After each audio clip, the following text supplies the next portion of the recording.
Good morning, everyone. I'm Rebecca Vickers, and on behalf of the Florida Alcohol and Drug Abuse Association, welcome to today's webinar entitled Adolescent Recovery Capital with Dr. Emily Hennessy. This webinar is being made available through a collaboration of the Florida Department of Children and Families, Office of Substance Abuse and Mental Health, and the Florida Alcohol and Drug Abuse Association. Please note that as an attendee, you are in listen-only mode and will only be able to view your name. If you have questions, please send them to the presenter and me, the host, by using the chat panel. The button to open the panel is usually located in the lower right side of your monitor. Please use the chat panel to send any questions you may have as you think of them. The presenter will address questions as time permits. Our audio is broadcast through the internet to your computer. If you experience poor computer audio, there are a few options to try on screen right now, and these options will be posted in the chat panel. If you continue to experience poor audio through your computer, try rejoining the webinar and use the I will call in telephone option. You must be connected to the audio of this presentation and view it on screen as well to receive a certificate of attendance.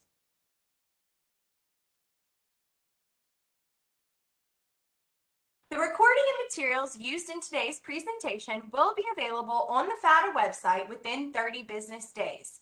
To access the recording and PowerPoint, go to www.fada.org, then to the Resource Center and to our training library. FADA produces many webinars and workshops through the support of the Florida Department of Children and Families. To help participants track earned credits through attendance, we host an online community that provides a personalized digital journal where participants can maintain statements of credit for webinars and workshops taken through the Florida Alcohol and Drug Abuse Association. At the end of today's webinar, the web browser will direct everyone to an evaluation on FADA's website. You will first need to register or sign into your account to complete the evaluation. Information you provide FADA as a part of registering remains confidential. Statements of credit will be posted within 30 business days after the evaluation closes for persons completing the evaluation and attending the full webinar. Completing the evaluation is necessary to receive CE credits and to access your statement of credit. Please note that the evaluation closes at midnight on Monday, December 6th.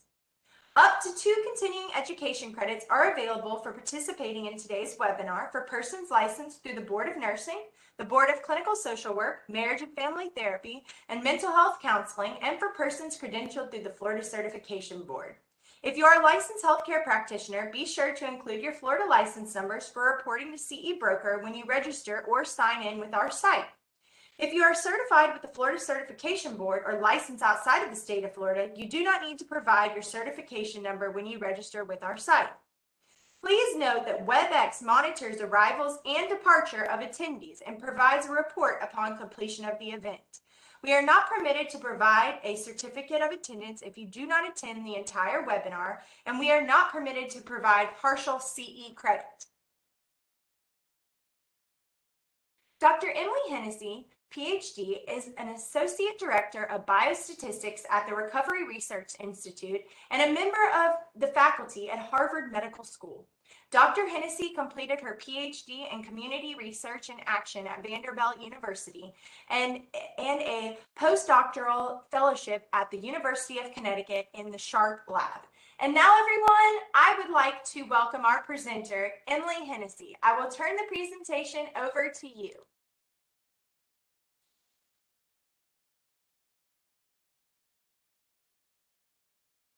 Thank you, Rebecca, and thank you everyone for having me here today. I'm really delighted to have a chance to talk with you about Adolescent Recovery Capital and some of the research that's generated this model, as well as how it can really be used in clinical and applied practice. So thanks for being here with me for the next 2 hours.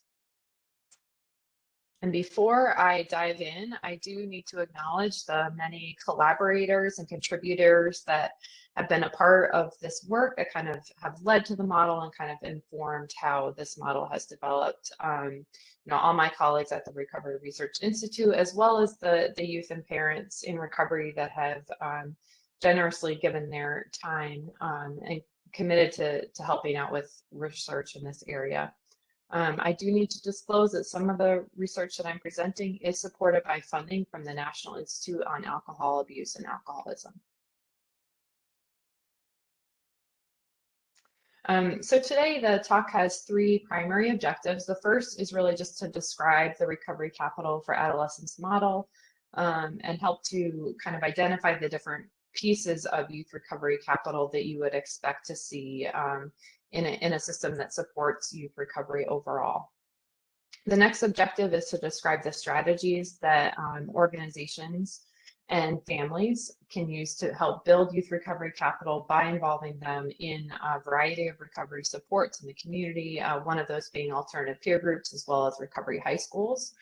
And the third objective is really to dig down a little bit deeper into ways that parents can be involved to help build youth recovery capital, and more specifically, how parents can be involved through the use of community supports and practitioners, and kind of guided by those institutions. And so obviously, as I'm going along, please feel free to put questions in the chat. I'm happy to kind of address those as I go through, or if I'm in the middle of a topic that I know we're going to be getting to questions soon, I'll just hold it till some of the question slides that I have. But please feel free to put clarifying questions or kind of other sorts of questions about what I'll be presenting. And so to reach those objectives, I am going to be kind of, first of all, just focusing on youth and recovery, what we mean when we talk about youth recovery from substance use disorders, then dive into recovery capital overall and what we think it looks like for youth, and then really go in further to how social influence, especially one's social network and their social identity, have a very strong impact on their recovery trajectory.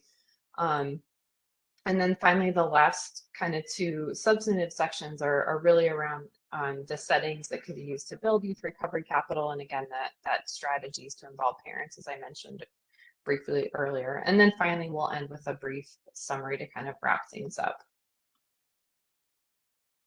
So to start, I just want to kind of set the stage for what alcohol and illicit drug use disorders in the United States kind of look like for youth. And this is the most recent data that we have from the National Survey on Drug Use and Health.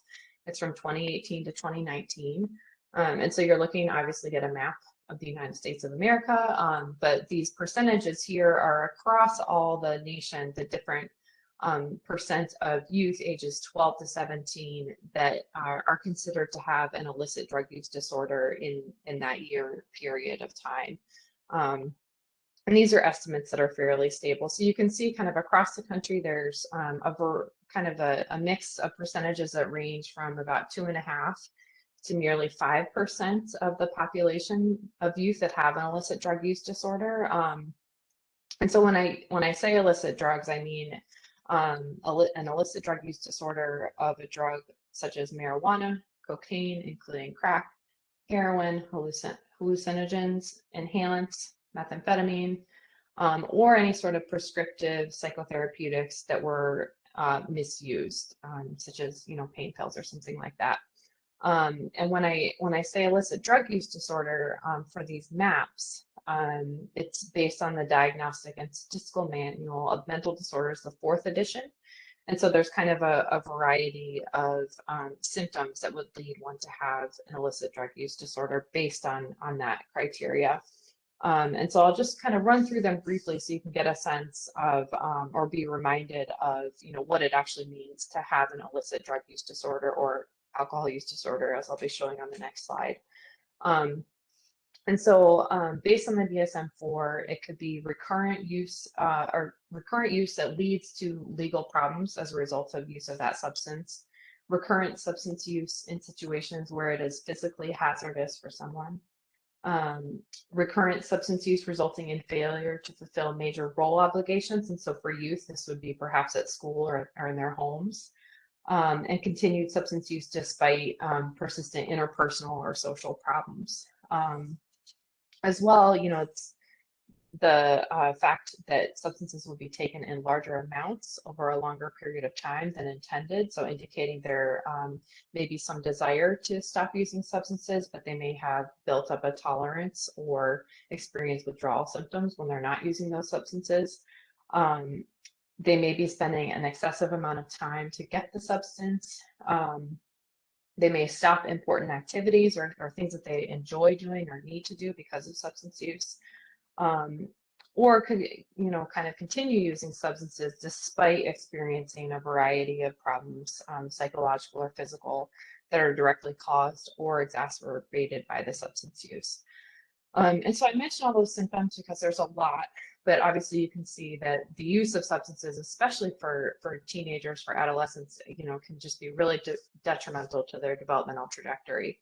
And what we can see from the most recent data, at least in Florida, is that about 3% of the population might qualify for this illicit drug use disorder, indicating that they meet, 1 to 3 of these symptoms. However, what we know about youth is that oftentimes they may not display all these symptoms, but they may still be experiencing quite a few negative outcomes as a result of excessive substance use. And so that's kind of to keep in mind that 3%, well, it's a technical definition of an illicit drug use disorder. There could be a much higher, and there is a much higher percentage of youth that are using substances problematically. And the numbers are fairly similar if we think about alcohol use disorder for the same time period. Again, according to the National Survey on Drug Use and Health, although we do see that there is the percentages are smaller, so it ranges from about 1.25% to just over 2.5% of the population of 12 to 17-year-olds. We see in Florida that the youth are on kind of the lower end of that, whereas they run kind of the medium end for an illicit drug use disorder. And so just want to kind of keep those numbers in mind, that although they may be small, again, it could be a much larger population of youth that are kind of problematically using substances. And so what we know about youth in particular is that they have these unique developmental needs. Or in this time, people refer to it as a time of storm and stress. And that's a result of the fact that they're going through quite a bit of development biologically, physically, and neurologically. So their brains are still developing that self-regulation, control, the ability to have kind of critical and future thinking. Those things are all still in the process of developing. They're also developing who they are and who they are in relation to others. So their identity development is in process as they're trying to figure out how to differentiate from their family environment and how to kind of be their own person in the world. And so they're, in addition to kind of these changes at the physical level, they're also, as a result of being in school or in other environments, they're learning how to be around others, or learning what they need socially, what kind of skills they need socially. And so all of these things are kind of in the process of changing and developing. And with these developmental changes, there's also a heightened vulnerability for them to experiment with, and as a result of this experimentation, kind of habitually end up using substances. And so, normatively in kind of the American culture, oftentimes some experimentation with alcohol or drugs is seen as kind of normal. It's, kids are being kids, they're just exploring. But unfortunately, that experimentation can lead to habitual use of substances, and it often does for these youth because their brains are still developing, and so those pathways of reward as a result of using the drug can become stronger because of that developing brain. And we also know that at this age, they're much more likely to engage in kind of risk-taking or very impulsive behaviors as a result of them not kind of thinking ahead and planning ahead. And their brains actually are very biologically sensitive to any sort of psychoactive substances, because the use of them will actually change how their brain functions, how it's developing, which can be quite toxic. And so this photo on the right here is of two different brains that are engaged in a similar cognitive task of two teenage boys. And the left would be kind of the healthy, normal, developmental brain response to this cognitive task. And you can see there's lots of activity going on. There's different regions that are lighting up. It's all showing that they're responding fairly normatively to the task, whereas the right is an individual who does have a marijuana problem. And so you can see as a result of that, during the same cognitive task, that there's kind of less activity. And so you can already see how some of the use of substances can be causing these, problematic developmental effects. In addition to kind of the physical level, what we also know about adolescents, and this is really going to carry through to the rest of my talk, is what's going on with them socially and with their own personal identity and their kind of social identity. And that's that they're at a stage where they're looking for independence and they're looking for how to be out on their own. Although they may still often be living with their families, they're going to be looking for social support and validation outside of that family environment, from peers or others that are in their environment. If they're on kind of the emerging adult side of things at 18, 19, 20-year-olds, they're going to be heading off to college, moving away from family potentially, or just moving out and starting a job and not being kind of in that oftentimes safe family bubble. And they are going to be relying more on peer social networks for support and approval, which can be problematic because oftentimes at this age, the peer social networks tend to reward kind of riskier decision making and experimentation. And so relying on those networks can lead to more substance use and kind of poorer decisions overall. At this time, also, they're really looking to see what others around them are doing in terms of how they think about using substances and how they actually use substances, or how they think their peers are using substances. And that's going to become a lot more important than maybe what their parents are telling them at home. And as I mentioned, peers may end up rewarding more risky decisions. And so youth will kind of see that reward and want to gravitate towards it in their social decisions. And so when I talk about developmental influences on recovery, what we know about youth who end up needing treatment and recovery support services because of their engagement in substances to the point that they have a disorder is that at that point they've tended to use multiple substances. So they may actually, they may actually have kind of dependencies on these multiple substances that can be harder to break. It could be a broader array of substances, all of which are kind of doing different things to their bodies physically. And so the withdrawal process can be quite a bit different for them than for adults who often tend to use maybe one substance versus the adolescent experience. When thinking about their use of alcohol specifically, they often will tend to binge drink or drink more alcohol in a setting than adults will, which again can result in more severe substance use patterns over time and lead to kind of a lifelong problem with alcohol. As I kind of alluded to earlier, they may be experiencing very serious problems, but they might not actually check all the boxes for each of those diagnostic criteria. And say if they only meet one of those, not being able to engage in school as well as they used to be, that could have pretty serious developmental consequences, but they might not be picked up in time for treatment until they're much further down the road in their substance use disorder problem. And so that can be really difficult from a treatment and recovery perspective. And what we also know about youth that are struggling with a substance use disorder is that despite the presence of very effective and evidence-based treatments, once they're back in their kind of home environment or neighborhood environment, back with their peers, they are much more likely than adults to return to using substances as a result of those social pressures that they're experiencing. And so that can make treatment feel like it's not being effective and really calls for a need for effective kind of continuing care or recovery supports. And so really, I should back up a little bit and say when I'm talking about recovery, for youth especially, I am talking about a complete abstinence from substances so that their brains and their bodies have time to recover. And as well, I'm also talking about improvement in other domains of life which may have been impacted by their substance use. And so that's, returning to school or returning to a trade environment where they can end up learning skills for a job, building back those family relationships, building back strong, healthy relationships with peers that support their recovery process. And so, the perspective on recovery overall is yes, reducing or stopping substance use, but also making sure that they're living kind of the best life and that they're back on their developmental trajectory into adulthood and into kind of a more kind of normal developmental trajectory in that sense.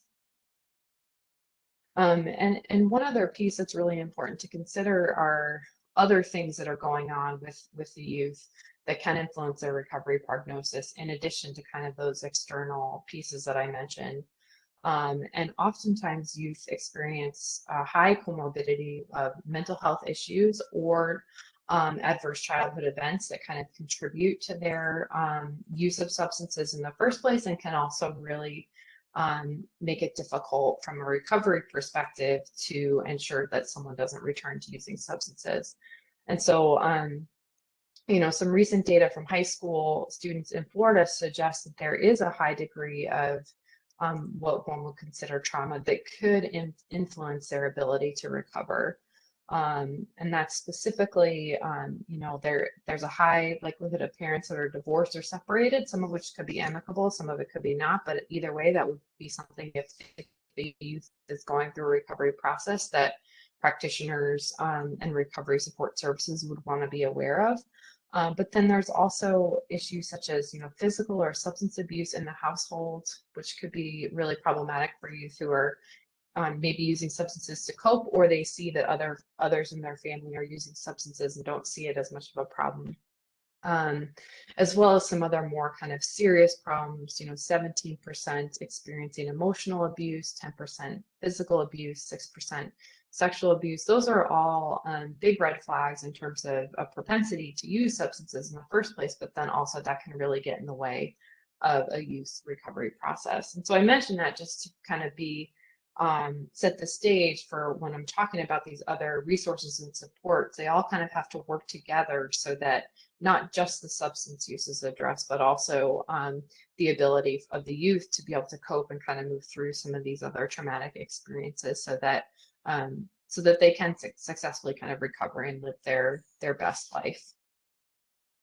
And so in terms of kind of thinking about recovery and how recovery happens, an ecologically based model of recovery capital can be a really helpful way to think about all the resources that somebody needs to kind of successfully recover. Because essentially it's a view of an individual in their environment and all the resources that they may have to get past the substance use disorder. And these can be tangible or intangible. It can be resources that they themselves hold or resources that they gain through relationships with others. It can be their own attitudes and beliefs. And that can also be any sort of kind of mental health comorbidities and also other kind of personal characteristics such as motivation for recovery. And so what's nice about recovery capital, and I'm gonna, obviously this is gonna be one of the bulkier pieces of my talk, is that really it allows us to think about the entire person and think about what their recovery would look like given all the factors that go into enabling them to successfully recover. One idea with the model is that individuals with some resources are likely to generate more because they can kind of build on that initial capital. It's a positive resource. It's a strength that they have, and they can use that to help them kind of come through a difficult time. And so the idea with recovery capital is that similar to kind of a recovery process, it should change over time. It will change over time, especially as an individual interacts with services that help to support them, and they come into kind of a new life stage or life environment. They should be seeing, hopefully they should be seeing greater levels of recovery capital and not less. But of course, in some instances, people end up losing resources and then they might have less. And so the recovery capital for Adolescents model really just kind of has these 4 domains. It's pretty, from that perspective, it's consistent with the adult recovery capital model, which was developed by some sociologists for adults who had kind of gone through an addiction recovery experience without treatment. But since that time, it's been adapted to folks that have used treatment resources. And so essentially it has these kind of 4 levels of capital resources, kind of domains that people can use to support their recovery. And I'll go through each of them in detail, but broadly, we have this human recovery capital, which is kind of these individual resources that someone holds, financial capital, which is very tangible capital that, think about material assets. Social capital ends up being kind of just beyond the person, kind of their immediate family or peer environment. And then community capital is really at the system level and kind of what are the resources at that level. And so the whole idea is that these resources kind of work together and kind of help build more recovery capital over time. And so that's why there's these arrows kind of moving through the different levels of recovery capital there. And so the first domain, as I mentioned, is really this human recovery capital domain. It's what resources an individual holds kind of in themselves. These are mostly intangible, so it's things like, what is their self-confidence or self-efficacy for stopping use of a substance and for kind of gaining their life back? What is their motivation for doing that? What is their mental health like? Do they have some mental health challenges, or are they feeling good psychologically? What about their physical health? Are they experiencing issues with sleep, for example, that are getting in the way of their recovery capital? Cognitive health as well is really important for this age group because it will enable them to do really well in school, which can be a source of a motivation and kind of a future forward aspect of life. But if they're struggling cognitively as a result of their substance use, or kind of even before their substance use, that could be an area where they're lacking a little bit of human recovery capital. Spiritual beliefs can be an element of human recovery capital. It doesn't always happen for everyone. Not all youth, especially, kind of take on a spiritual belief, but if they do, it can be a very strong resource for them to use in their recovery process. And then the last kind of factor in this idea of human recovery capital is really school grades or kind of school engagement. This is really their ability to get through this major life job for this age group, which is predictive of a variety of outcomes throughout their developmental trajectory. And so that can be a really important source of human recovery capital that's oftentimes, especially during a disorder phase, kind of stunted for a time being, and they kind of need to get back on track.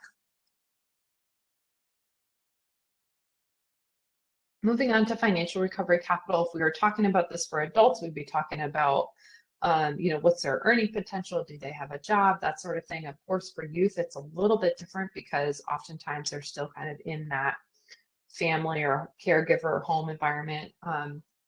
And so for youth specifically, it's really important to, in order to understand their financial recovery capital, to have a good sense of their caregivers' income, education, kind of what access to health insurance they have through that caregiver, whether or not it provides them good treatment access or not, whether or not their home environment is considered kind of stable and safe. Do they feel safe living there? Do they have access to kind of those basic human needs, food, clothing, and shelter? And then as well for youth, what's important to consider is this idea of, are they going to be able to get to treatment or continuing care supports? Do they have transportation? They may not have a license. Can their parents drive them? Can they get a ride with a friend? Can they take the bus?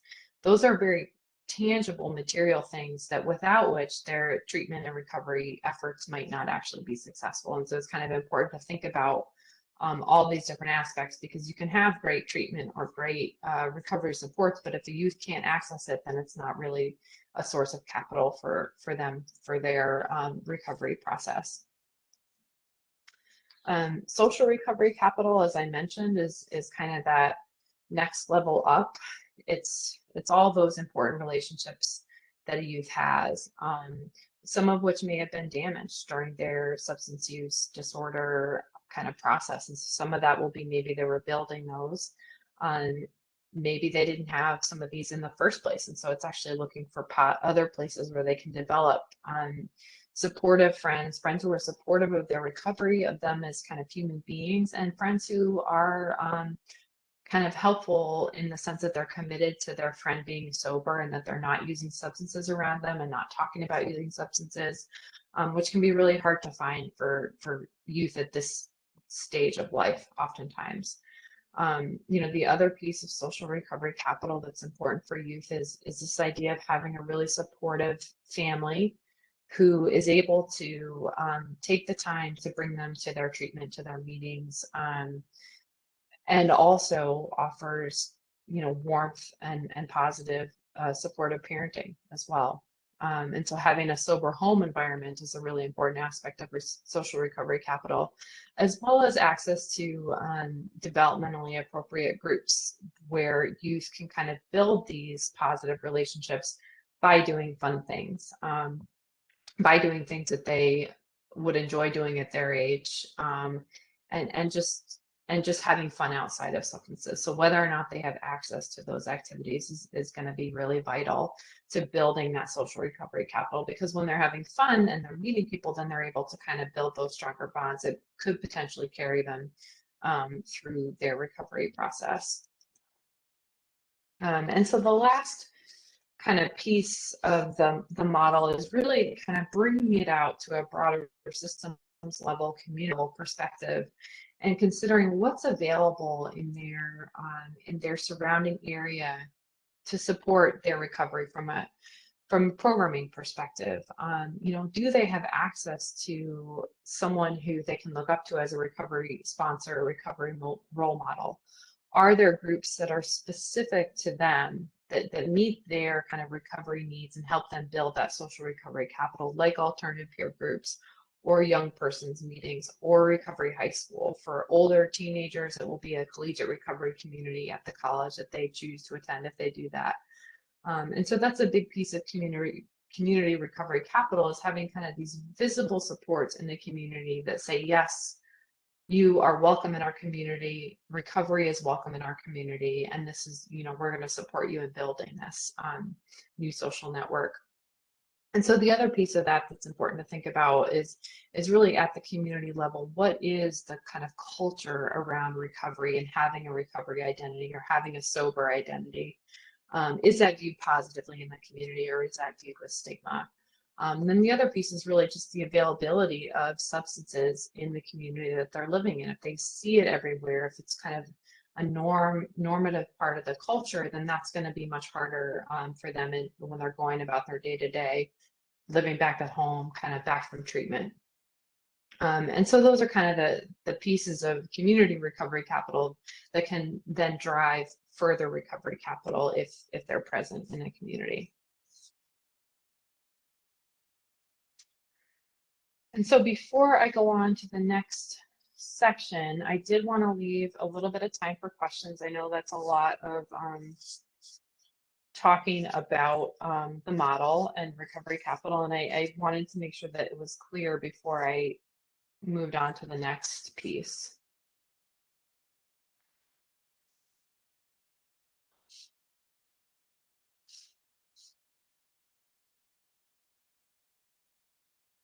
Okay, I see someone's written a number in the box. I'm not sure if that was a typo.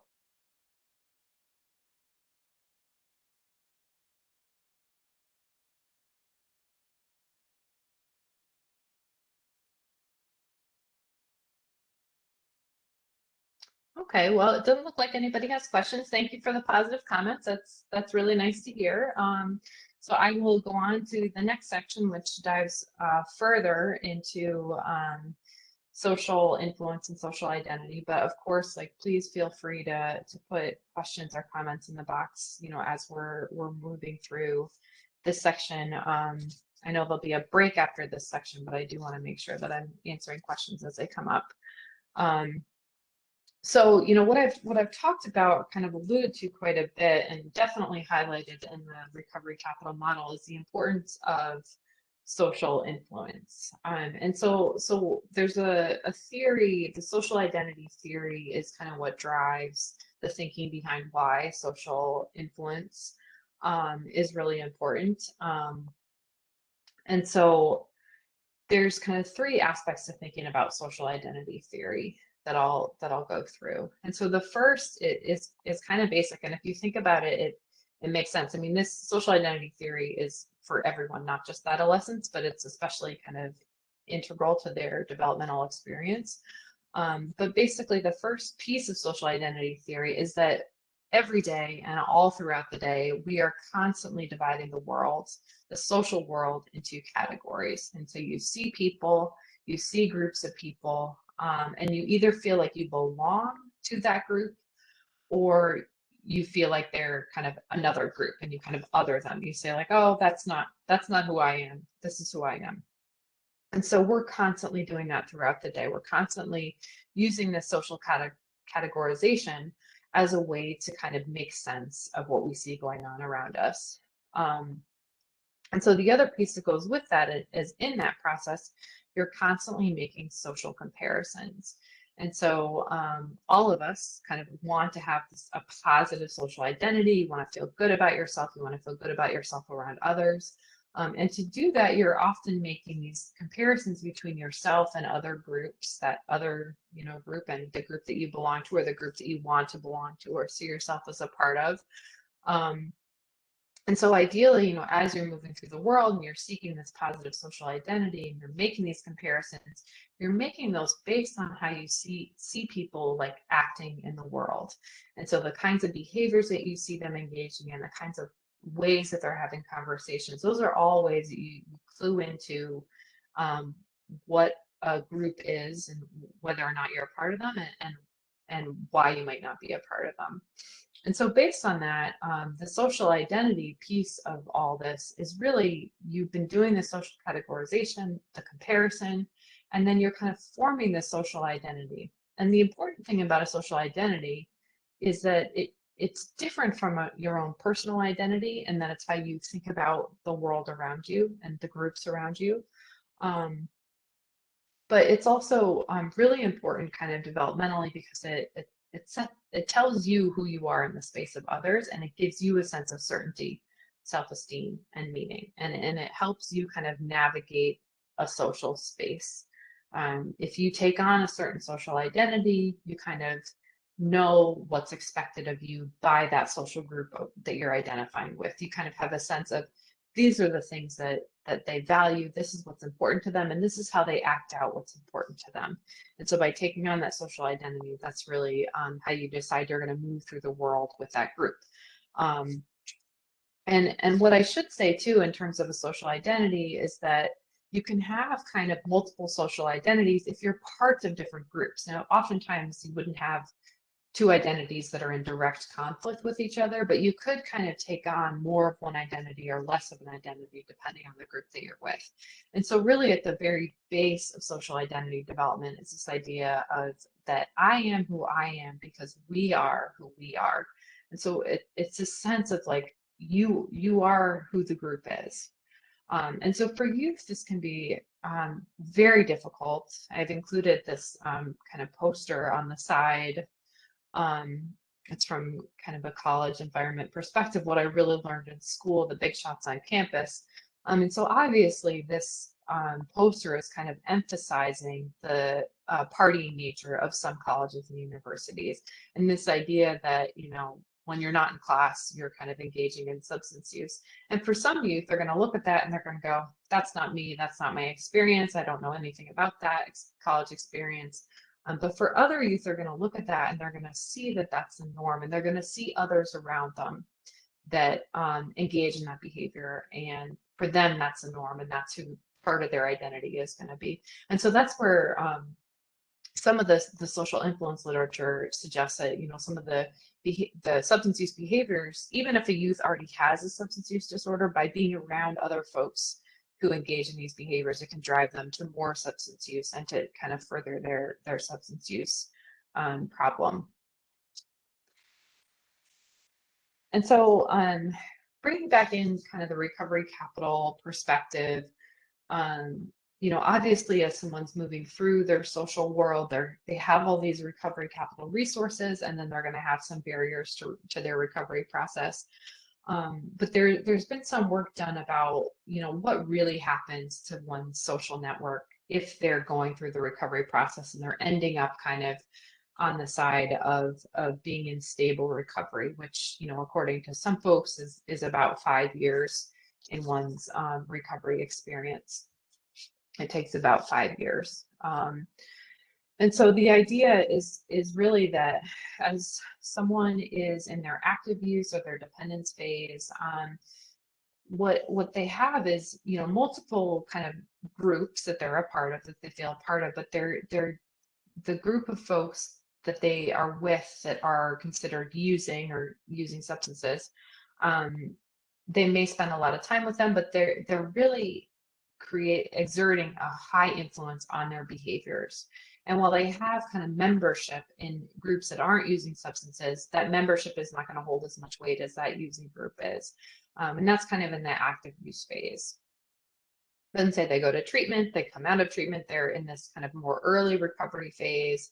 And what we start to see and what we would hope to see is that using group is still a part of their life, typically, but it has less weight. And what's providing more weight is this potentially a recovery specific group, as well as folks that are simply not using. They're maybe substances aren't important to them at all. They don't consider themselves in recovery, but they're not using, and they're engaging in activities where they're doing other things besides using.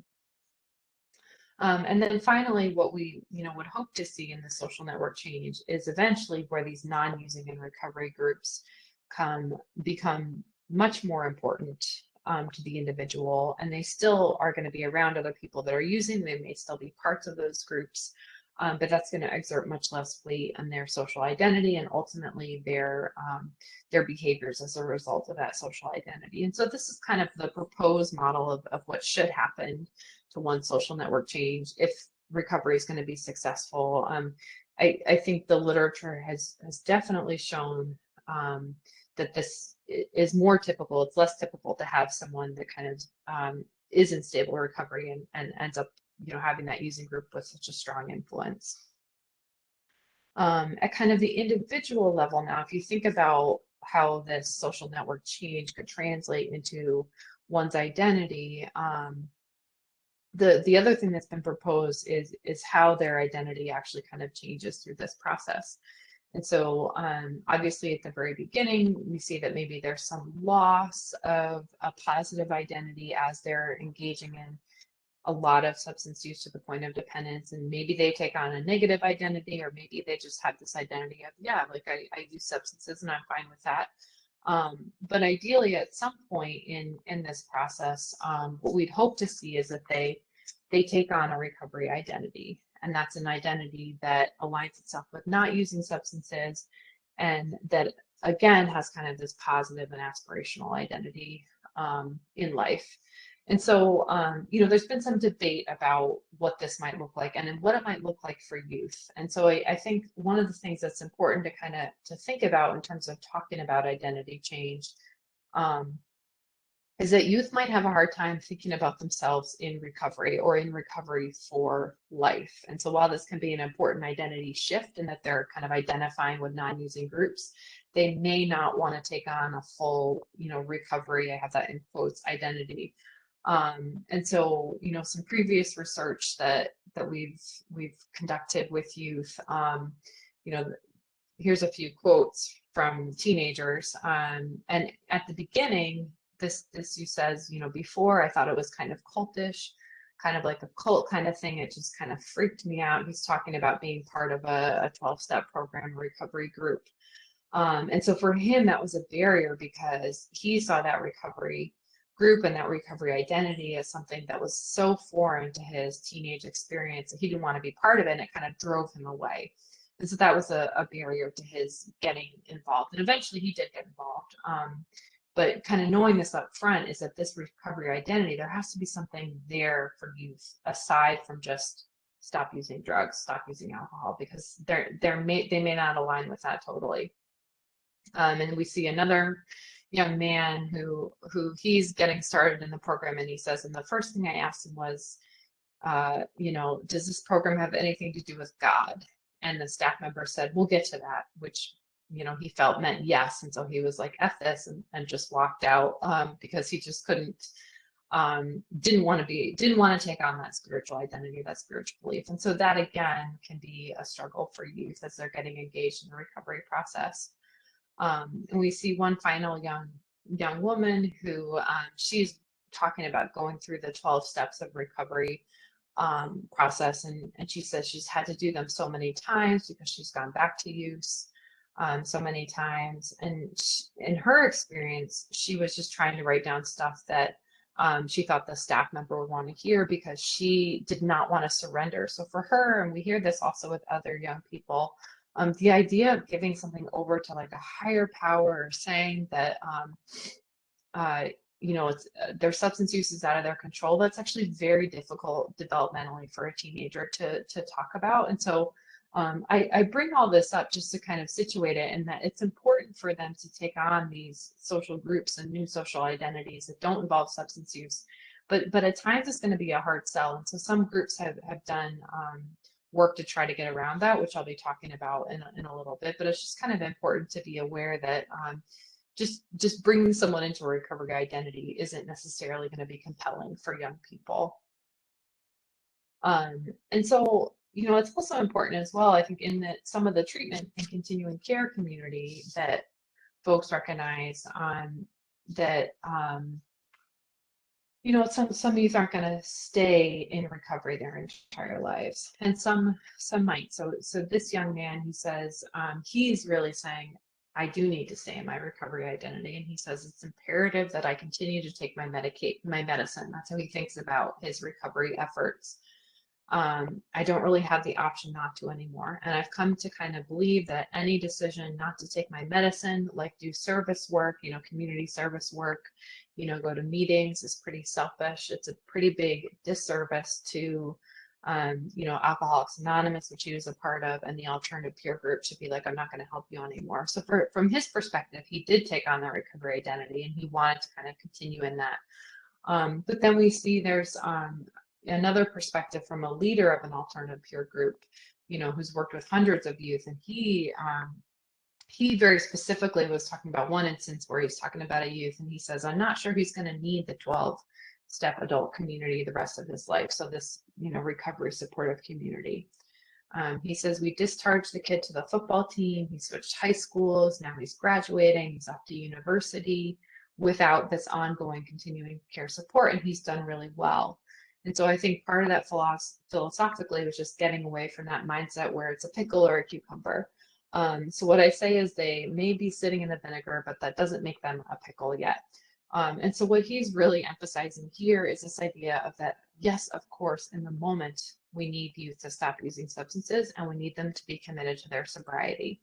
But selling them a recovery identity long-term may not work for everybody, and it may not be appropriate, and it's not a failure.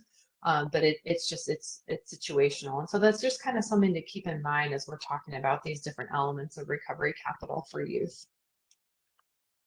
And so, one of the things I wanted to make sure I talk about was what I see as the three primary recovery social influences. And these are recovery role models, peers, and family. These kind of all go into that bucket. I'm sure there are others that we can kind of think about, but these are the three kind of big players in youth that I'll be talking about today. And I'm going to be talking about them through this aspect of social identity mapping. So some of the data that I'm going to be presenting in the next few slides is from a recent study that we've been doing with social identity mapping. And this is where essentially it's a totally visual method where we send youth these materials, and they complete a map with a facilitator. They answer questions, and they actually create a visual picture of their social network. And so this is just the template of what it looks like. But essentially for each group, so we can see here this upper left-hand corner family group has 4 individuals in it, so you get a sense of how big the group is.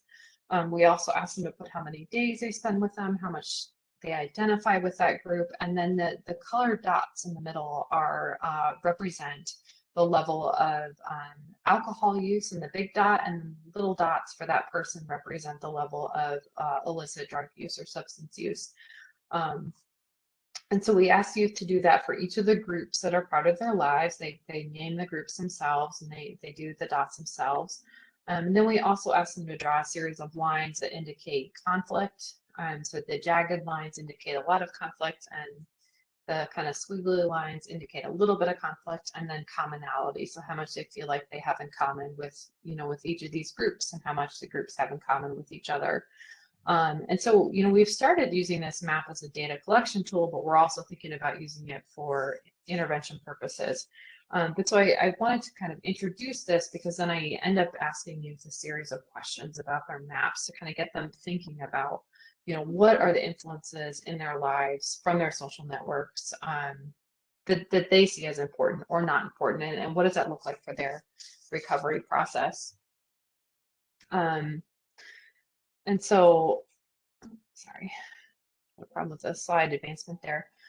So what we know, obviously, from everything I've talked about is, peers can either be a resource or they can be a barrier. And so youth with more social support and friends that are actively supporting their recovery are more likely to be abstinent.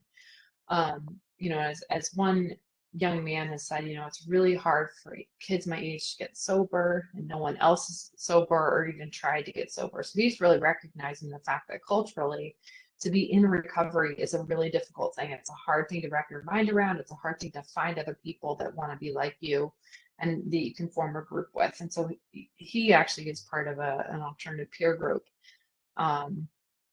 And definitely kind of appreciated having the staff and the peers to support him in that process.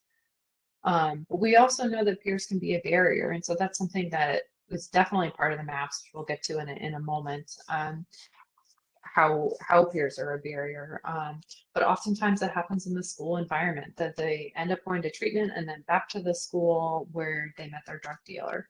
And they're back in that same school, and their drug dealer's like, "Hey, you're back. This is great. You can buy drugs again."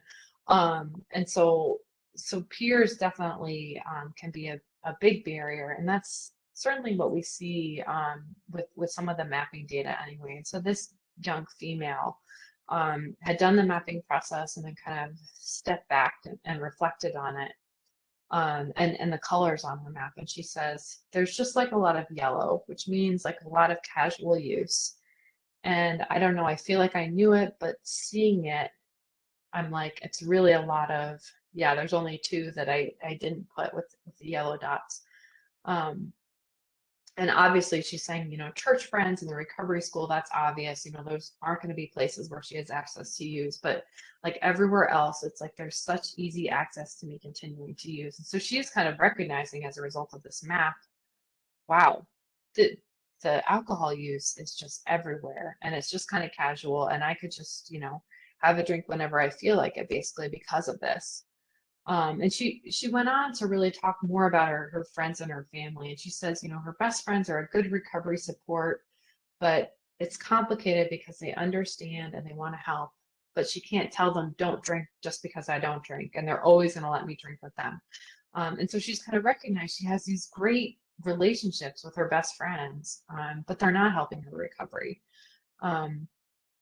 And then she also, with her family, it definitely sounds like her family didn't have some of the knowledge around being a recovery support in the home environment or with her extended family, because her extended family had quite a bit of casual use. And so she says, she has a support, including her family, like they know everything, but then it's okay. And she's talking about drinking alcohol. It's okay when we get together, her extended family.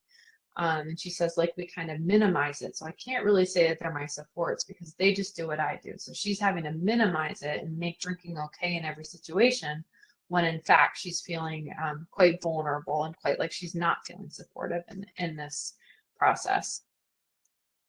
And the other piece that I kind of got with, I think, a little bit by talking about the young woman's experience of her best friends is that for these youth, sometimes they feel really connected to their friends who are using drugs, not just because they're using drugs, but because they understand them.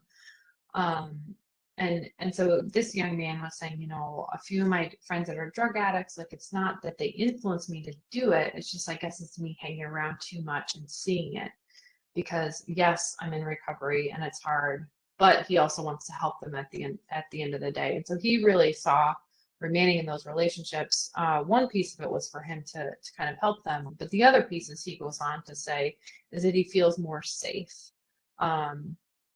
With those friends. And so he says, I guess I really started relating to drug addicts more when I started talking about it because my girlfriend passed away. She had OD'd 9 months before we did the study visit.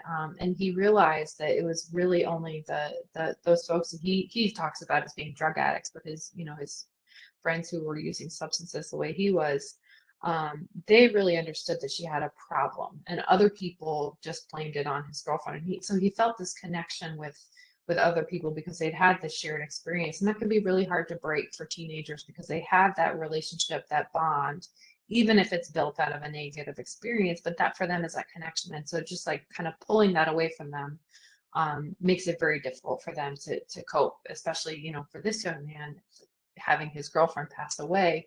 Part of his coping was talking to other young people who are still using. And so a big piece of this, bringing in a little bit the recovery sponsors and role models, that's where these folks can be really handy because they've kind of walked this road before, especially the older recovery sponsors and role models. And so for youth that aren't put off by the spiritual element of the 12 steps, going to 12-step meetings or like Alcoholics Anonymous or young persons meetings can be really helpful because it enables them to see recovery behaviors modeled. The group that they're with kind of understands the nature of addiction and the recovery process, and that it might involve relapse and kind of what to do when that relapse happens. Recovery sponsors and role models can be a support to the youth in their recovery process as they kind of connect them to a larger recovery community, and they can kind of sit with them and understand their experience and understand their perspective. And so this young man is saying, he really got involved with the 12-step programming, and he was going a few times a week with his sponsor, which helped him build a really strong foundation. So it wasn't just he was going to AA, but he had someone else to go with him to the AA meetings, which he felt like was a real strong emotional support. And then he also was going to Recovery High School, and so found a lot of support there. And so another plug for Recovery High School, I'll be talking about them more in a few minutes. But this young man, he really kind of emphasized the fact that just having the Recovery High School staff there that could be present for when he was having a hard day or had questions or needed advice. He says it was a quick little convenience store for help. And so for him being part of that community where he felt accepted and could just run in, talk to a staff member, and then get back into the day of being a student was really helpful and supportive of his recovery process.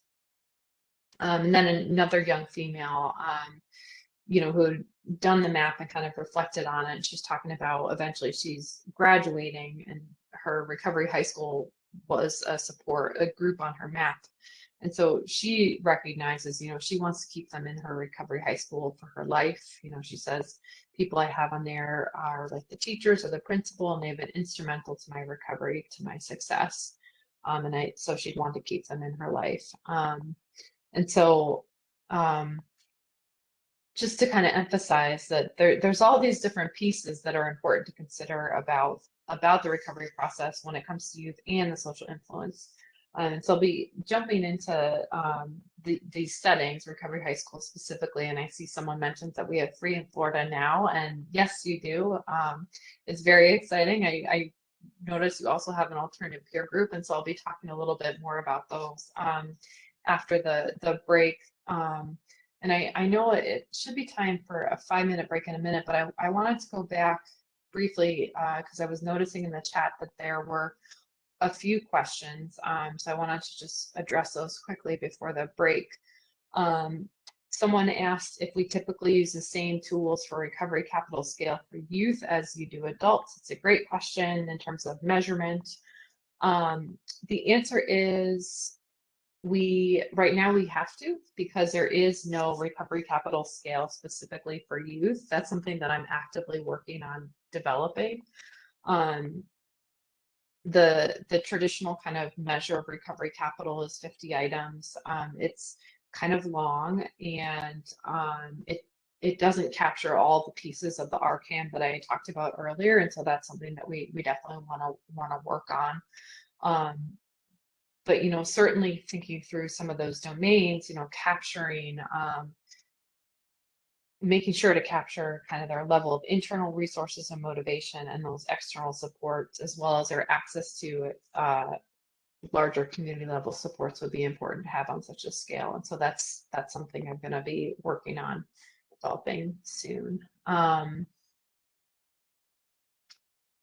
And there is a longer question that I think I'll have to take the break to take a further look at, because I want to make sure I capture it properly.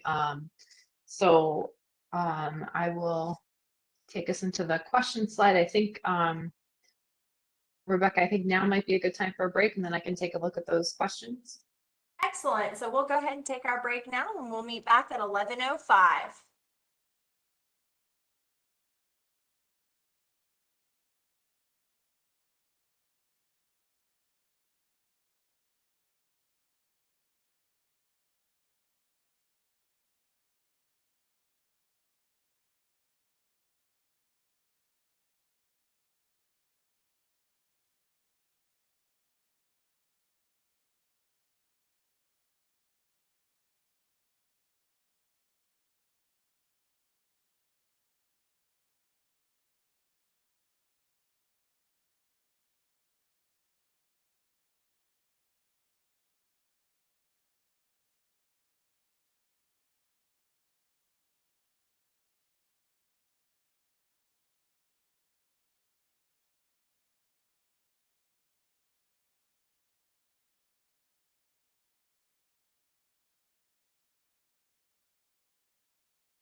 everyone, and welcome back to today's webinar. Dr. Hennessy, if you are ready, I'll turn the presentation back over to you.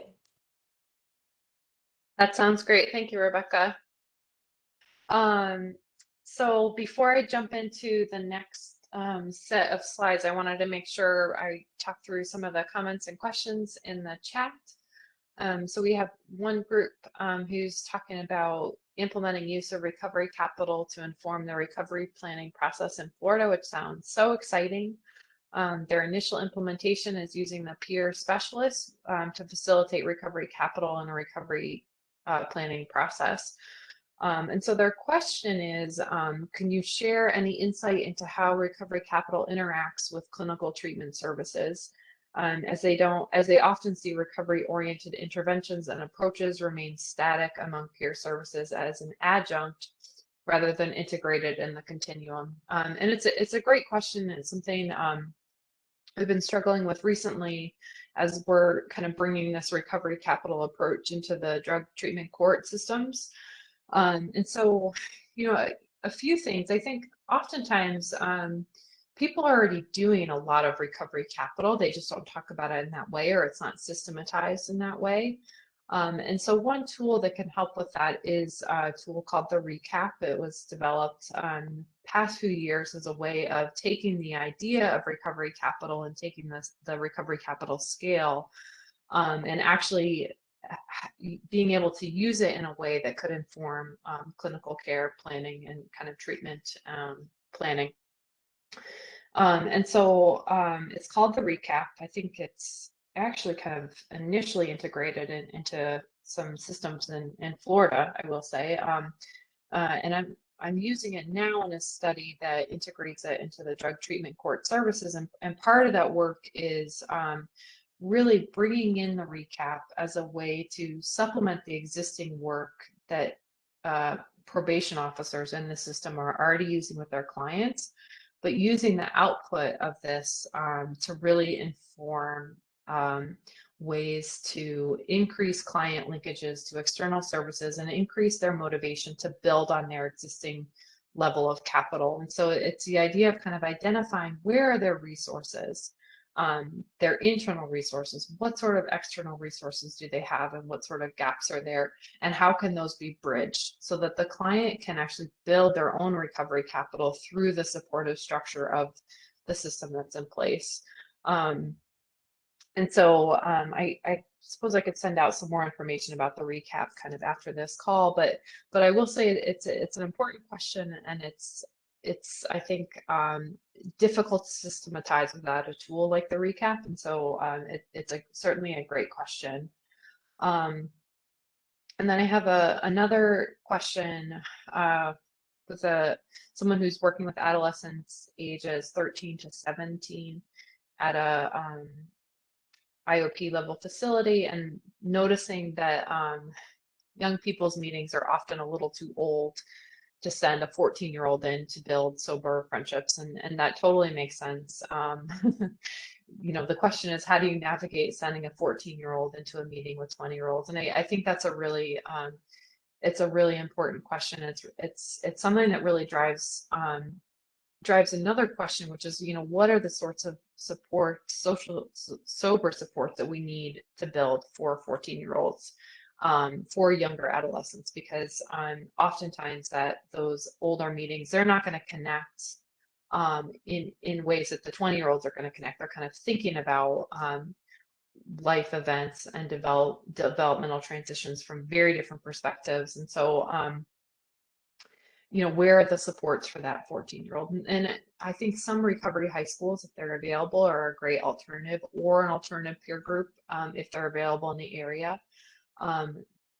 But honestly, that seems to be a gap in kind of the community level supports that are missing. And are there other spaces that could be used to build kind of supportive social relationships for those youth that maybe aren't recovery oriented, but they're around an activity that they like to do, that they would like to get engaged in.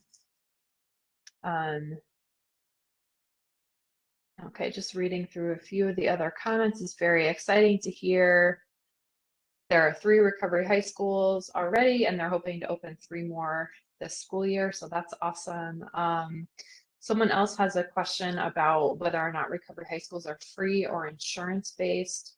I will definitely get to that in a minute when I talk more about recovery high schools. Oftentimes they're free, or they offer scholarships. So Right. So, okay, I'm going to jump now because now we're starting to talk more at the systems level, the settings level. And that's kind of my next set of slides, settings to build youth recovery capital. It's really important to think about this from a recovery-oriented systems of care approach. So really thinking about, what is a system of care that's working to enhance the youth experience, not only when they're in treatment, but when they've exited treatment or if they're in outpatient treatment. What are their supports that are available to them in the evenings and on the weekends, when schools aren't open or when they're not at a meeting. And so that's where it's important to think about these as separate kind of distinct systems of, treatment, school, family, community, but how they could be integrated and how staff could be linked so that youth do feel supported in their recovery and are making these connections and relationships kind of built into their lives more systematically. And so 2 ways that we can think about that happening is through the recovery high school, which I've alluded to, as well as the alternative peer groups. And so that's what I'm going to be spending this section talking a little bit more about. And I did want to mention, they've been around for a while. So both recovery high schools and I think alternative peer groups were kind of started in the 1970s. Throughout the United States, each state seems to implement them slightly differently. So recovery high schools in some states are built into the public school system as an alternative school or charter school option. In other cases, they're nonprofits. So their design kind of depends on where they're implemented and who is implementing them. Oftentimes you'll see they're kind of built by concerned parents and clinicians and staff that kind of come together to make sure that this happens for their communities. And so, in places like Texas, I think there's 4 or 5 recovery high schools, and some of them have been around for many years, serving, a large population of youth. Other states are kind of maybe only have 1 or kind of building their youth-specific recovery supports up. And it's a similar picture with alternative peer groups across the states. Each state kind of has a variety of options, whether or not they're going to have an alternative peer group, how big those groups are going to be, and I'll be talking a little bit more about those in a minute. But kind of the base underpinning of either recovery high school or alternative peer group is that they should link to services or provide those services themselves that will promote those 4 domains of recovery capital and positive development. So they should kind of provide access to or ways of building that human, financial, social, and community capital, which ultimately what we hope to see with youth is to have improved socio-emotional functioning, increase their school engagement, develop those low-risk social networks, all of which should drive, reduce substance use, certainly improving their quality of life and improving their chances of school success and graduation so that they can kind of move on to the next phase of their lives. And so what I wanted to do for those of you who are not familiar is take a few minutes and get an inside look at a recovery high school. This is one that is in the Boston area. And so I think either Eric or Rebecca, you were gonna pull that video up for us.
Thanks for playing that for me. Yeah, so I wanted everyone to get a sense of what a recovery high school kind of looks like inside, what it might feel like. You can get a sense of a little bit of that, I think, from the video.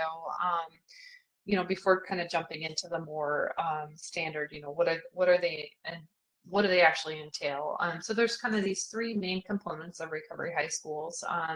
They offer recovery support. Obviously, they're a high school, so they're academic, and then they really focus on relationships. And so they offer recovery support in a variety of ways. Typically, they will have a daily group that's focused on kind of sitting down, sitting in a circle, talking about how people are feeling, how they're doing that week. So that is quite different, I think, than a traditional school. It's based on this kind of therapeutic community milieu approach where folks are really open and honest about their recovery journey and where they are in that and how they're feeling. And to do that, the facilitator has to create kind of a safe space where peers feel supported and accepted. Recovery high schools also will typically offer some sort of individual counseling depending on their level of resources. Sometimes it won't be the kind that's extensive because it might not be covered by insurance, but it'll be something that will be supported by the school resources. And then if an outside referral is needed, that will also be made.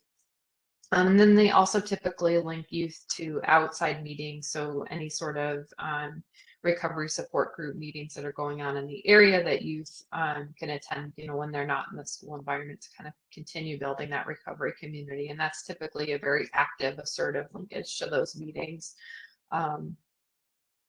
So as I mentioned, they're high schools, obviously, so academic focus. Their curriculum does meet state standards. They can award a diploma, and I know the Association of Recovery High Schools is actually going through an accreditation process with schools to meet kind of additional criteria to make sure that they're more systematically evaluated and kind of measured over time.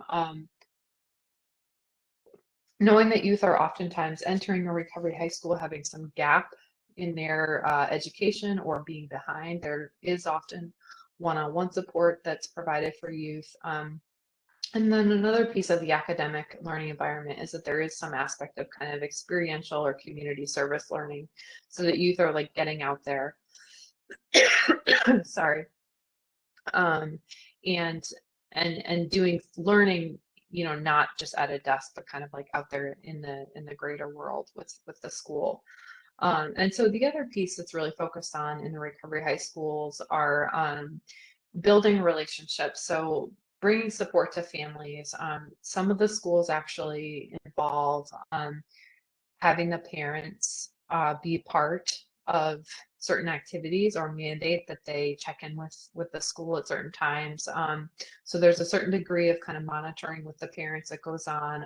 I've talked to schools where they're sending home reports to parents every week, every Friday, so that the parent is, apprised of how their child is doing, on a pretty regular basis. And then if there is a crisis, that happens more frequently.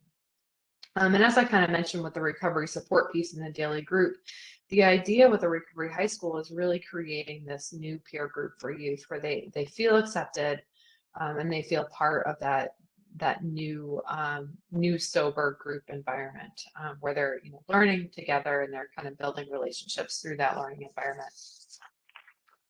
And so what we know about recovery supports, recovery high schools as recovery supports in terms of the evidence base, it's still building. In one of the only large scale kind of national trials looking at the effectiveness of a recovery high school compared to not going to a recovery high school among youth in treatment, we did find that at 6 months, students who attended a recovery high school were more likely to show complete abstinence from alcohol, marijuana, and other drugs, to have lower levels of marijuana use, and to be at school more often.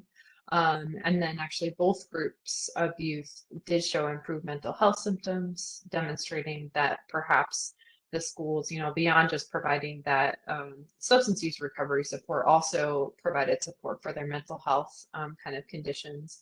But what we also found is that recovery high school students may actually be more severe when they're coming into a recovery high school versus a teen who goes to treatment and goes back to their kind of old public school or, alternative school. And so oftentimes students at recovery high schools will have been to treatment multiple times. They've experienced kind of multiple relapses potentially to substances.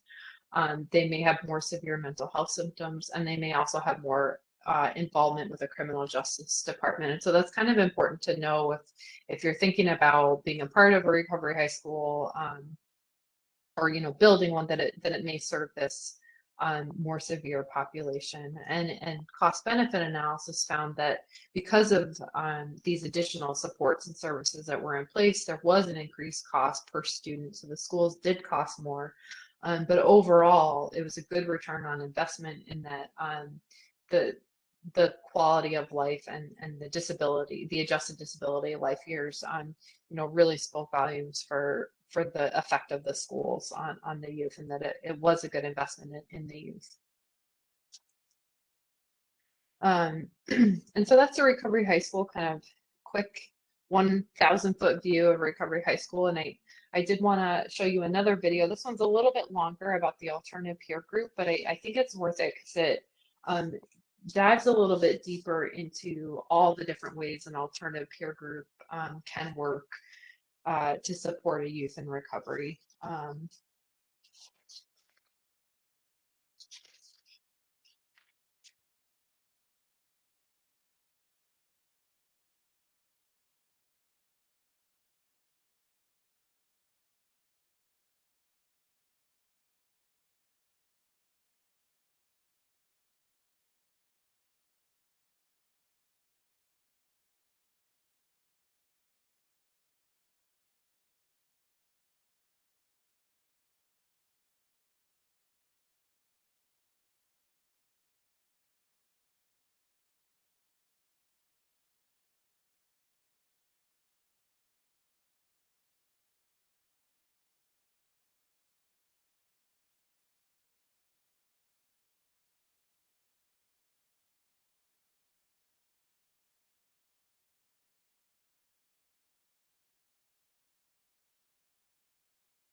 Thanks for playing that video for me. Yeah, so I thought it was a really nice overview of what the alternative peer group entails. Um, they talked about kind of the different components on, you know, the social functions, the community recovery meetings, the counseling, family support, which is something I'm going to be talking about in the next section quite a bit, as well as the psychosocial education. And then there is kind of this more intensive case management.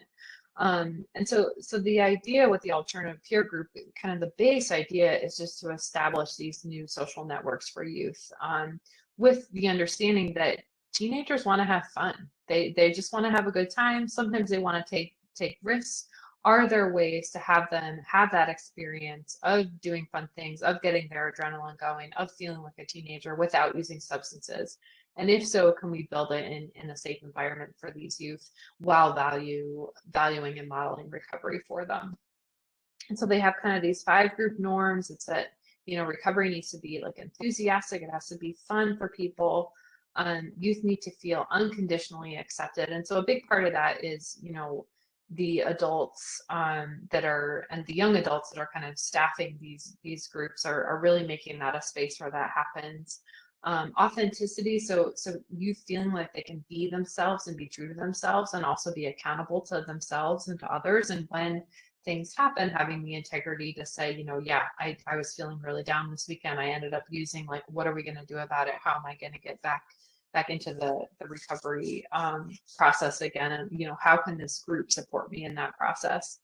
Um, and so, you know, there's the evidence for APGs, the empirical evidence for APGs as a recovery support is still really growing. There isn't much out there. We're working to change that actively. But ethnographic work where a researcher went in and did hours and hours of observations of youth and interviews with their families, interviews with the youth, interviews with staff, do suggest that there is a process of change that occurs as a result of being engaged in the group. And I'll bring in some of that evidence into the next section that I talk about, where I talk about engaging the family in that process.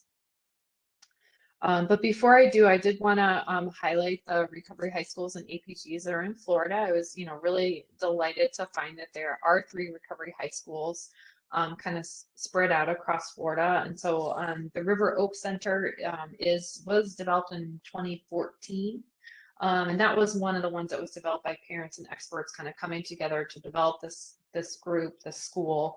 It's a 501c3, and they do focus on 12-step programming, which is pretty typical for recovery high schools. Oftentimes they do use 12-step programming as their base for their group kind of treatment or group therapeutic support models. And then we have Victory High School, which is a nonprofit private school. And then Freedom Springs High School, which I guess maybe as a result of COVID, I'm not sure, is a totally virtual model, which could enable youth from various parts of Florida to participate. And it was launched the most recently. And so I know someone in the chat earlier had asked about, you know, the fee structure for recovery high schools. And, you know, what we've typically found is if they're part of a school system, so in Minnesota, there are several that are part of the kind of district charter school system. Those, the fees, there would not be any fees. Some schools do have things like urine drug testing or screening for youth, and that would be an expense that the parents may or may not have to cover. And some schools do require some sort of a tuition fee, but oftentimes families that are of that can demonstrate a need will be offered a scholarship. And so I'm not totally sure about the ones in Florida. It sounds like one of the respondents knows those schools pretty well, or one of the participants, and says that those ones are free. So it's worth checking out, especially referring patients to those schools if you think that's a good fit for them. The last thing is there is one teen alternative peer group in Florida, which is really exciting. It looks like they have group meetings 2 to 4 times a month and monthly outings, and they also require parent involvement. What I'm noticing in the chat, we have some recovery high schools that will be coming onto the scene. Palm Beach, Volusia, Putnam, and Leon. So thank you for sharing that with us. I think that's really exciting and will hopefully really drive the culture of community recovery capital in these communities. And so the next piece of my talk is going to be focused more specifically on parents, involving parents through recovery, through the alternative peer group, sorry. But before I do that, I did want to make sure that I hadn't missed any questions in the chat, or if there are any new questions about either the Recovery High School or alternative peer group models that I could answer. I'll just take a minute and see if anyone has any other questions.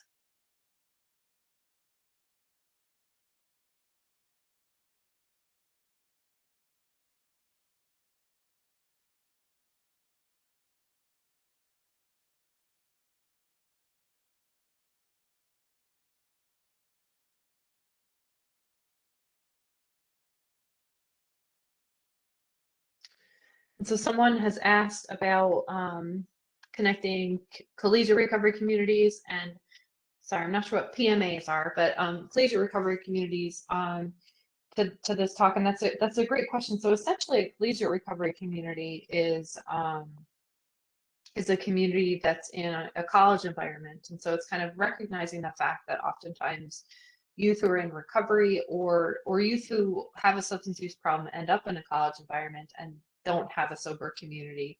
And so these communities, they typically aren't academic in nature, but they're based on a college university. So they're a space where youth can go and make new sober friendships. They oftentimes offer things like sober programming. So worked with a school that had a sober tailgating experience for football games at a big, large public university. And so those programs, I think there's 143, last I checked, there were 143 collegiate recovery programs all across the United States. There is the Association of Recovery and Higher Education. They have an updated listing of all those, and if you click around there, you can kind of see what the different resources are across the United States, depending on the university. The Association of Recovery High Schools will have a list of all the recovery high schools. I think it's a map function throughout the United States. And there is also the Association of Alternative Peer Groups, which I think should have listed where all the alternative peer groups throughout the United States. Someone has asked a question about the average length of time spent by a student at a recovery high school. It's a really good question. It totally varies. Some of it depends on the school structure. So some schools are based on the idea that get a kid that has come out of treatment, get them back into where they were supposed to be in their school progress, and have them feeling ready to go back, and then send that they end up back from their back in their traditional high school. Maybe they're playing a sport or doing some sort of opportunity that the recovery high school doesn't have, and so they send them back. Other schools, it's you can stay here until you graduate with us, and some youth are totally fine with that. So I don't know that there is an average length of time spent by a student. What I do know is it typically takes a few months for a student first to kind of get used to the environment, start to build those relationships. And so from what I've heard from staff at recovery high schools is that it's at least a good 6 weeks before the youth is kind of settled. And so obviously that would translate into not wanting them to be there any less than a semester, and possibly at least for a year. Someone else has asked a question about recovery high schools and whether they have drug testing requirements for continued admission and participation. Are there consequences of returning to drug use in the recovery high school? And the answer is yes, sometimes, for both of these. So schools have different policies around drug testing, and it will completely vary by the school and their approach. There are some schools that operate under a harm reduction model. They're few and far between, but essentially, if their students are honest about their use and they've kind of stepped down from their level of, say, cocaine use to just smoking marijuana, they will not be like kicked out in that sense, but the staff will kind of continue working with them. Other schools, they really seek to provide an environment where sobriety is the norm, and they do not want anyone who's using, if someone does go back to using substances, it will kind of depend on the situation. So if the youth goes back to a substance and is honest about it and expresses a desire to change, they will be able to stay in the school, and they'll kind of be worked into a more intensive plan. And in other cases, it really just depends on where the youth is, and how the family's feeling about them, and how the school is feeling about their desire to remain a part of the school. So with that, looks like, I think I've gotten most of the questions. I'm gonna head now to the next section so that I do have time to finish up before the top of the hour. Time goes quickly. So strategies to involve parents. And so what we know, from the literature and kind of everything I've been talking about, and probably your own experience for those of you that are practitioners, is that families can have a negative influence on their youth recovery experience, and a positive influence, or both, right? They can be both. Doesn't necessarily have to be one or the other. And this happens kind of in different ways. And so, for some youth that have a substance use disorder, part of the problem is one of the parents or the family. And so for this young man, he says, I was smoking weed every day and then I'd see my dad, and I started noticing he did it, and I was like, it's okay for me to do this, And so, he really recognized, he really thought, like, well, if he's doing it, it's probably fine. And now, especially, I think with the way the marijuana laws are changing, that will make it more difficult for families to talk to their kids about some substance use. And so certainly, parents using themselves or being kind of okay with the youth using is a red flag, and it's obviously going to be a negative influence on their recovery process. Another thing that we hear quite a bit from parents is just this idea of denial. So they understand that their child is using, but they think, like, well, it may not be so bad.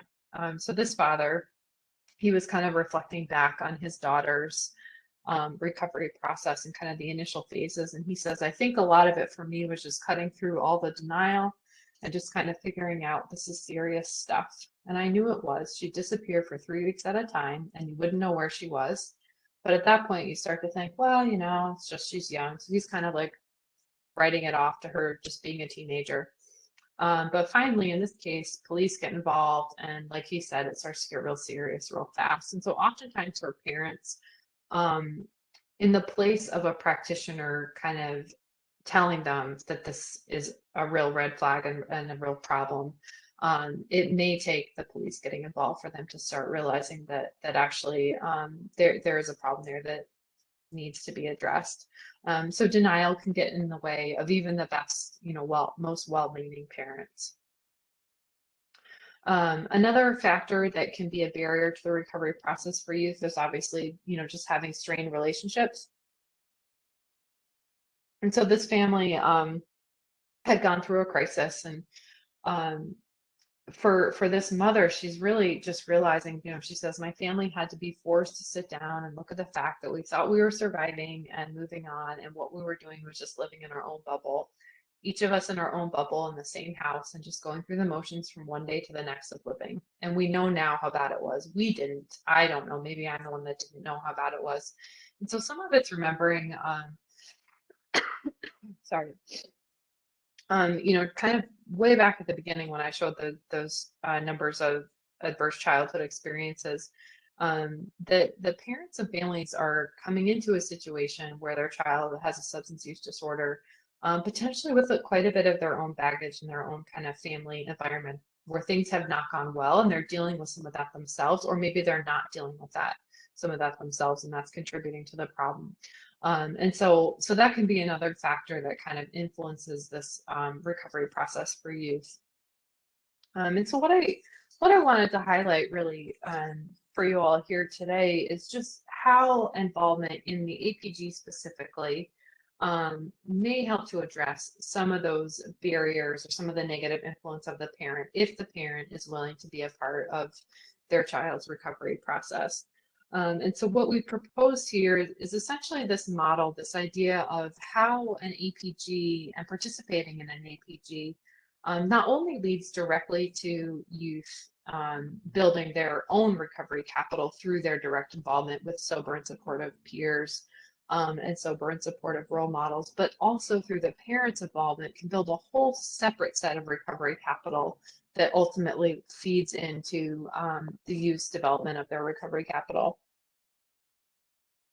And so for the parent, if we look at this kind of middle figure here, we can see that being involved in an APG for a parent can be, they're offered a moms or dads group, there's a parent support group, multifamily group where families can kind of sit down together and talk things out. Sorry.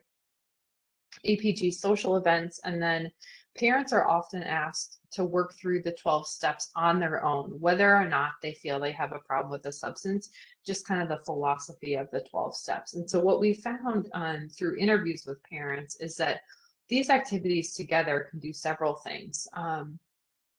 First of all, the different groups can lead to parents feeling supported socially and to learning new parenting strategies that they can use with their child.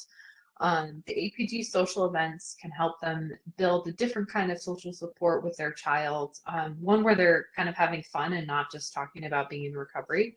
And it can help them bond with the child and with others that are at those events. And what parents have described in their own work through the 12 steps is that it's enabled them to build an internal strength to work through some of the things that maybe they weren't aware of or weren't dealing with or maybe ignoring.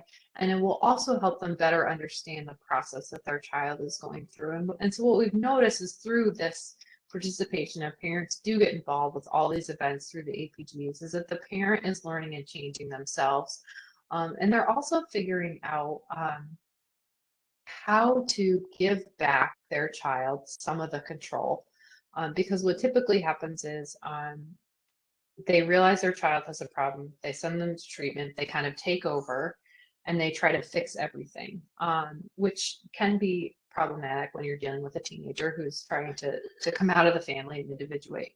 And so through this process, as they're learning, as they're getting the social support, working through their own kind of issues, learning parenting strategies, the locus of control transitions that typically happen during adolescent development in a family setting can start to happen again in a way that's developmentally appropriate and that's appropriate for their child as they're working through the recovery process.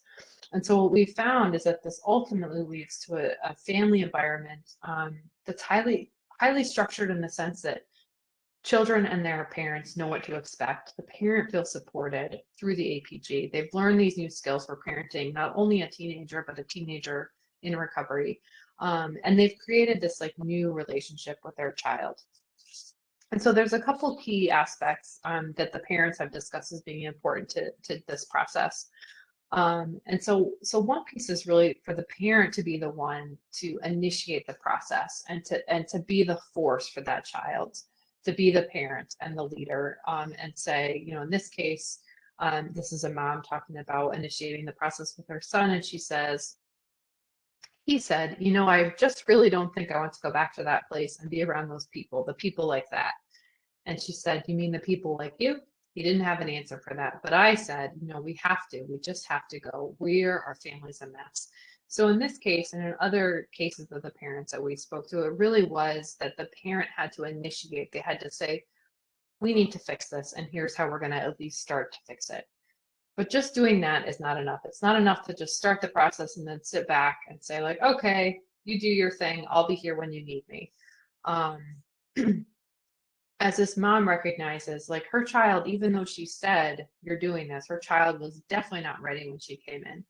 And she realized that they were serious. There was no getting out of it. And she realized that because the mom is saying that we're attending all these meetings, and she knew that I was taking my lunch break at work to go pick her up, bring her here.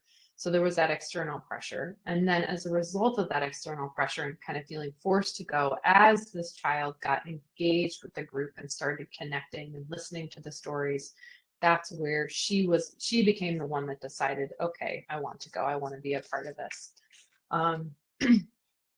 And so that's a piece of it, is the parent also has to demonstrate that commitment to taking the time to get their child to this event. But also, as this father realizes, they had to be willing to learn themselves and learn these new skills. And so this dad is saying, the APG actually treated the whole family, because you just initially you see the kid as a problem, it's their disease, you just send them off and somebody fixes them, gives them a shot of something, they're fine. But I remember being initially sort of resistant to the whole process. Not that it was a good thing, that it wasn't a good thing. It just that it seemed like, oh, this is a lot of work. And so, another father kind of reflected on that and said, yeah, we did realize it was a lot of work, but if the child doesn't see that you're putting in the commitment, they're not going to be committed. And so we had to engage in that work for our child to remain committed. The other thing really is that the APG can provide a structure and kind of a roadmap for the family and for the parents especially. And so this young man realized, the home contract, which was essentially where the APG guides a family through having a set of expectations for each other, enabled in this case, his mom to work a lot on codependency and not enabling him or his siblings. And he could see that as a result of the APG and the home contract really being the driving force in his family that enabled better relationship and also his own recovery process. And the last thing I think that's really important to mention is it's not just the parents like putting all this out and getting nothing in return. It's a way for them to build relationships and get support from other parents. And so this dad says it's important, at least for me, that the peer relationship of families is in telling the stories and hearing the stories. He says the shame, in me anyway, tends to isolate me, and that's the last thing you need. And so telling the stories and being in the group actually produce the healing because it comes from other people and there's a connection there. And so we see here that, the APG, works to provide the youth with a positive recovery support, but it does that in part through working with the family and through supporting them and providing them a safe space as well. And the nice thing about that is that oftentimes parents that have that experience want to come back and kind of give support to the APG. And so there's a return on investment in that sense, and that investing in the family can really be an investment for them to continue and to kind of help out for a much longer period. And so obviously getting to the end of my talk here, kind of bringing it full circle, I just wanted to hit on a few of the points that I've talked about. And the first one is really just the idea of recovery capital is strengths-based. It's very positive, but it also, I think, helps remind me that this is a youth with a substance use disorder in a larger context. And so all those pieces of that larger context, if you don't understand those, it's going to be very difficult to support them in their recovery. And that's not just the practitioner understanding them, it's also at the community and the policy level to build systems that enable this holistic perspective. Obviously for teenagers, given where they are developmentally, intervening on those social aspects is so vital. And so that's why community supports like the Recovery High School, like the Alternative Peer Group, like Young Persons in Recovery or Collegiate Recovery High Schools, those social supports that build these positive peer groups can be really important to helping them gain recovery supportive relationships. And I think it's important to remember that despite, children kind of moving away from the influence of their parents, the parents can't be completely ignored in this process, and they need to be brought in. And so peers and parents can kind of be differentially included in this process of recovery to support the youth. And so I do need to mention, obviously the programs I talked about today, I'm really excited about them. I think from a theoretical perspective, there's a really strong evidence base about why they should work. And we're still building that research evidence base, empirically studying how youth attend versus not do in these programs. And so obviously we need future rigorous research in these areas, but there are definitely positive directions that these supports can be integrated. And so I have to go through all my slides, I think, to make it to the end here. But I can do questions as I'm just scrolling through. We do have some resources, some APA accredited resources specific to youth. And then a few pages of references, which you will all have access to in the PowerPoint. And so I'm happy to take any questions at this point, but I'm at the end of the slide deck.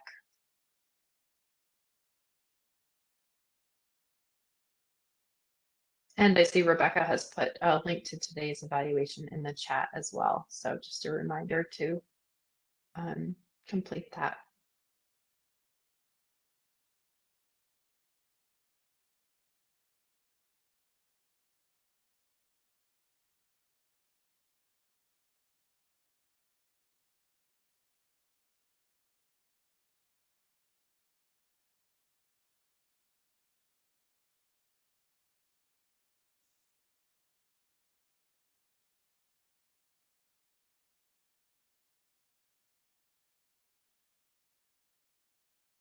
Well, thank you, Emily, for a great presentation.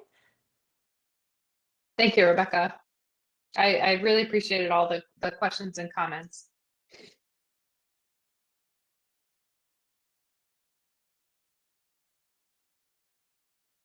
All right, everyone, we have included Emily's contact information so that you may contact her with any further questions.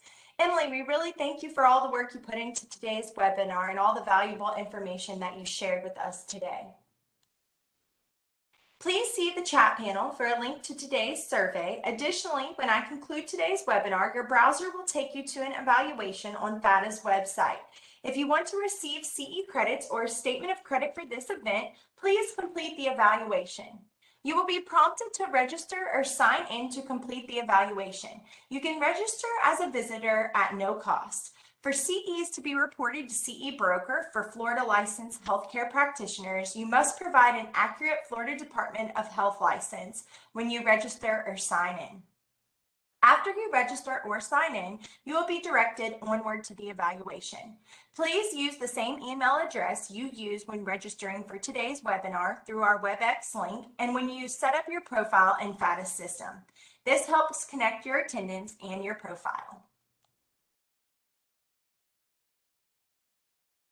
You will get a second opportunity to complete the evaluation through a follow-up email later today. The sender will be from messenger@webex.com. The evaluation will close at midnight on December 6th.